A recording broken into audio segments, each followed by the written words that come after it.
What is going on, YouTube? It's your boy Matt Gifted Hands, and I am going to give blessed right now my boy Kendrick. Yo, my dog in the building. Yo, check the vest. Peep the vest. Is your new product? Hey man, new utility vest on the way, man. To hold everything you need. A little cash, a little AirPod. You know, got a secret pouch in the back, a little wallet thing, man. So you know. Where can I get this at? Where can I get this at? You can get this at I Can Have For Fun, BigCartel.com. You got a wedding to go to in DR. You know I gotta look right. I'm the best man, man. I gotta show up. Let's go. Oh, he different. He got the black neck strips. Okay. Nah. Well, I'm gonna look crazy, bro. It's been over 2 months since I got a cut, yo. Behind the scenes, behind the scenes.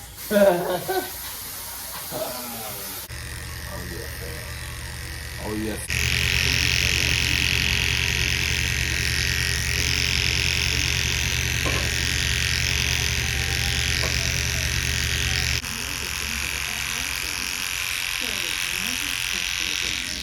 Yeah. I actually remember I remember when I just started using my patches, but I remember when Minnie went to cut you up and he used these joints. And I actually liked the haircut he gave you that time.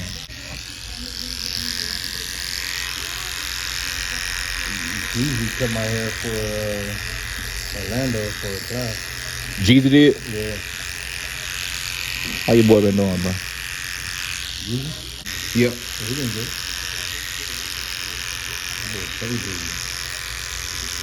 Shoot, that's everybody YouTube for?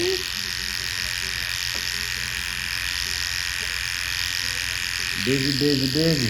YouTube for, man. Man, Lil gotta come by the.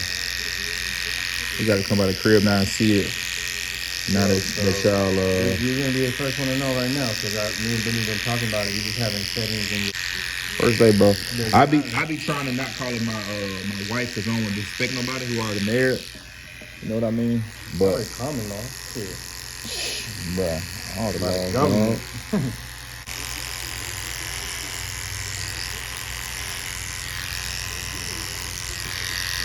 I feel like I'm gonna use this time right now to go ahead and share a little testimony with my boy Kendrick. Oh Lord. Cause look, bro, when you first came into this shop, I'll be real, like I wasn't gonna sit down with you. Yeah. You know what I'm saying?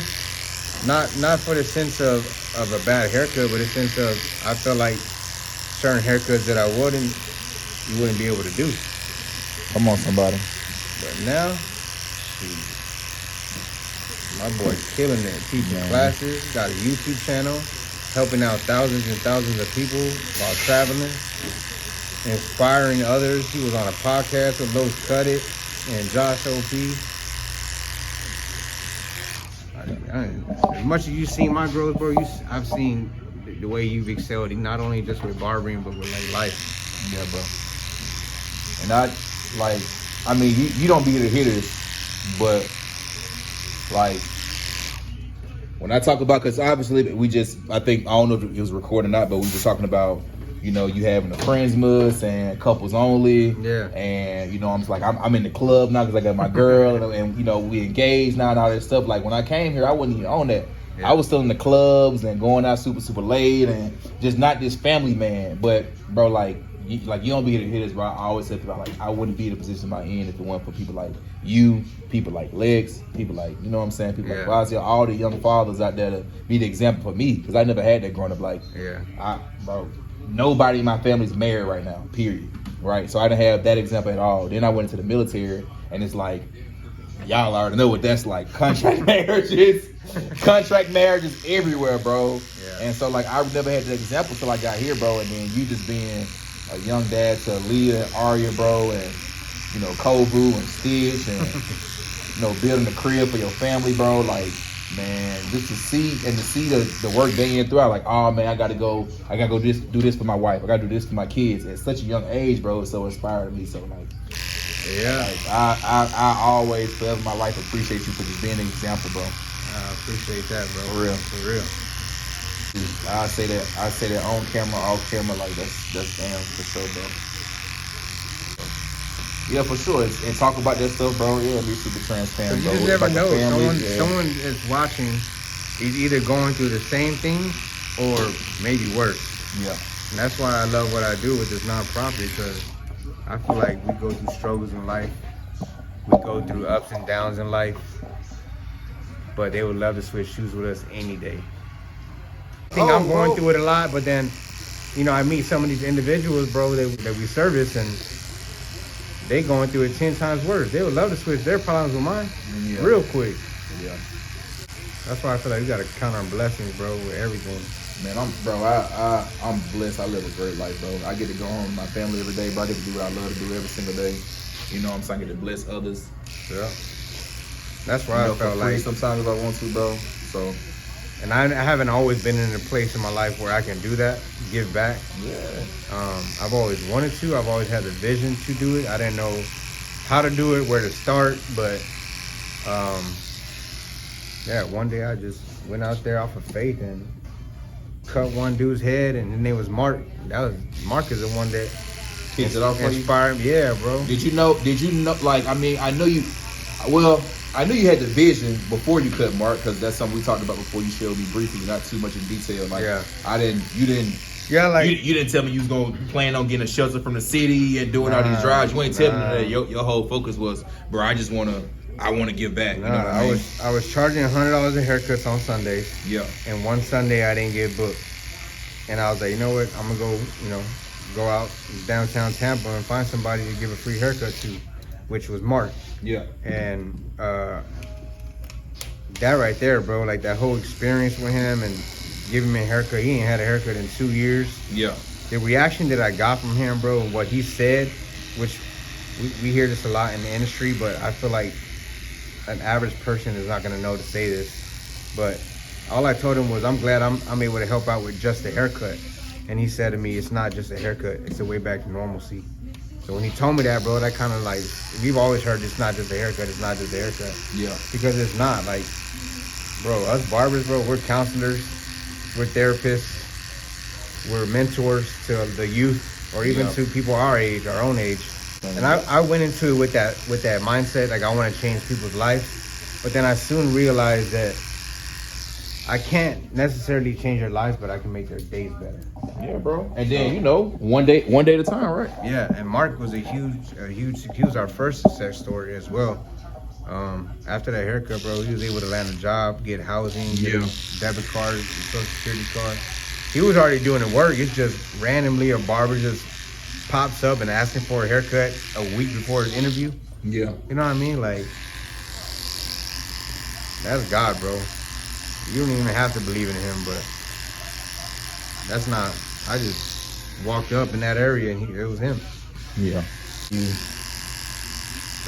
I think you said if you kind of try to plan it, it doesn't go as well, but walking by faith has led you this far. Bro, 2 wrong turns in downtown Tampa was like the best day ever.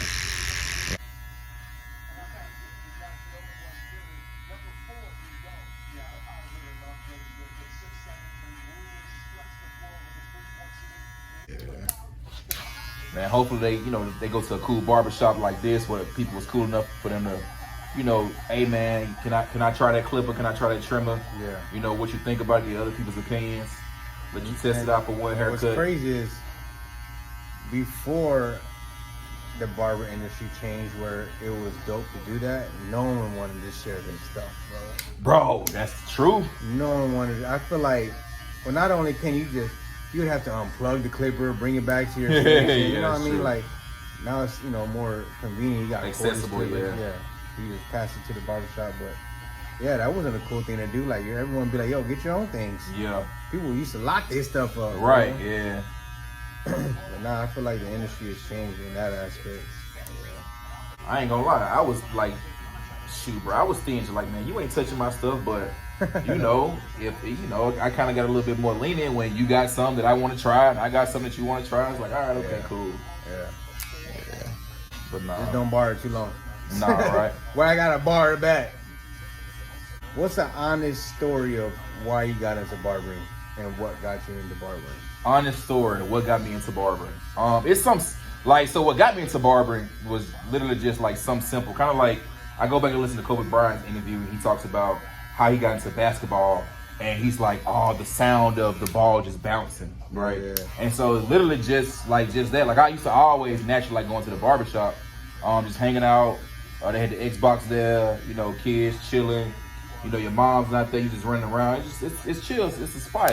It's for the boys. You know what I mean? Yeah. And but I never forget the first time I went into this barbershop, this new barber, and his name was PJ, and he had the Osta 76s. And you know those got a very distinct sound. Yeah. And so it's like sound like a jumbo jet engine or something like that.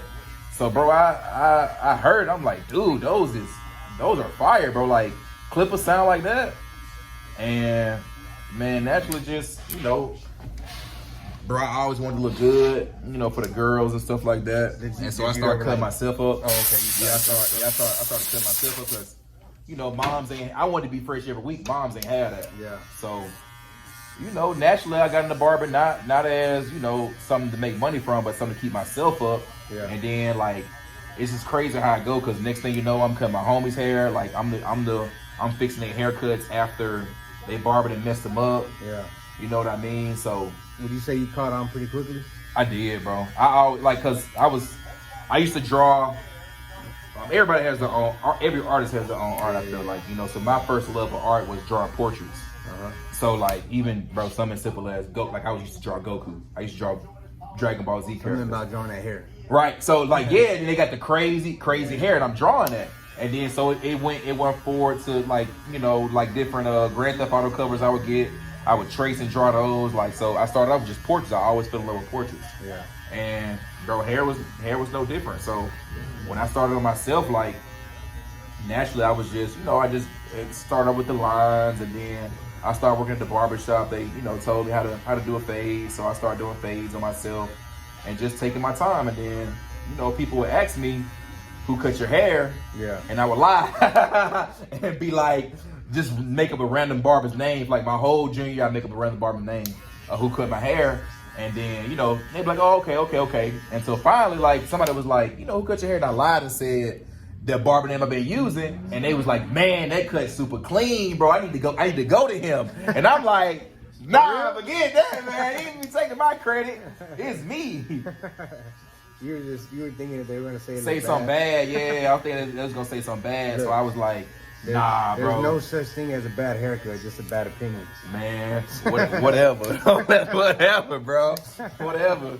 If you got a girl and your girl says it's a bad cut, I know it's just her opinion, but she is the opinion. It's, for me, I think it's super dope to be a part of people's stories, bro. Yeah. Like, to be like, you know what, bro, like, cause you a part of my story, right? You like, hey, I'm like, hey, bro, like, and the cool part for me is not like, well, actually, I do credit you to some parts of my cut hair career, like, bro, service. Like, yeah. I always told you how I always admired your service, which led to me to be able to raise, like, don't get me wrong, like, my haircuts are dope, but I think my clients value my service more than anything. You don't have to how be I treat the best. them. You don't have to be the best barber, bro. You can be a better person than a better barber, and you can dictate what type of ticket you want for your service, bro. I'll never forget the first time I saw you. And then you was cocky with it too. The first time I saw you do a hot towel shave, and you screamed to the barbershop, "This how you do a real hot towel shave." I was like, "Dang, that hot towel shave do look nice, man." Like, bro, and so I don't know. I was like, bro, Matt got service on point. That's the reason he was always booked, bro. I've always just told like up and coming barbers, like, just be available. Yeah, that's key, bro. Like, just be available. That's one thing he told me, bro. Like, oh, bro, I owe a lot of my. I was gonna be successful regardless, bro. But like, not at the rate that I am, like, because of you, bro, and because of people who set the perfect examples for me, bro. Because you definitely told me that, bro. Hey, bro, make yourself available, Kendrick. Just be available, Just man. be available, bro. I was working holidays, bro. Yep. Groundhog Day, Yep. Leif Erikson Day, Yep. all the days, bro. I was working all the days, man. Yeah. My whole thing was behind that is if you don't have kids or like someone to go home to, Yeah. like, you're supposed to live at the shop. Yeah, bro. Put your time in, and then later on down the road, enjoy what you have at home after that. Now I got that. Yeah. You see what I'm saying? Yeah. And now I got it. And now I be want to go. I was just talking about you before I started cutting. Now I be want to go enjoy that for sure. Yeah. 100%. Once you get your Mondays to look like your Fridays, your Tuesdays to look like your Saturdays, you're in a good spot. Oh, remember it was Tuesday for me. I'm like, bro, my Tuesday, like, you was jumping on a Tuesday, bro. Literally like making you ain't just saying this stuff. You like literally like doing it. Made your Tuesday look like your Saturday, bro. Yeah. And that I allows wanted the whole shop to look like that. Yeah, bro. But it's stayed after it, then, bro. That's probably like the best thing I ever did was move over here. Yeah. I love Texas, bro. Like I represented hard out here, but this is where I became who I am in Tampa. Your own man. Yeah, bro. Man. That's where I learned how to cut hair. I went to barber college in Texas, but when I moved out here, same thing as you. I didn't have my license in hand. I had just graduated, so I learned everything here how to cut. I'm a Florida barber. I'm a Florida barber. The crib? Shit. Oh, bro. And it's still unreal, you know? Yeah. It's just like buying my truck, bro. Like, to some, it's a Nissan Titan. To me, that was my dream truck.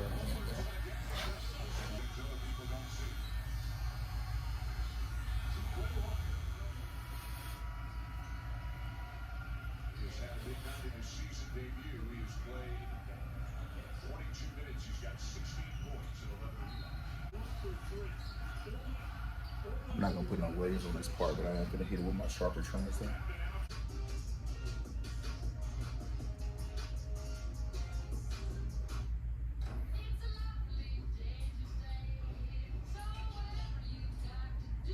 Boy, I look like somebody.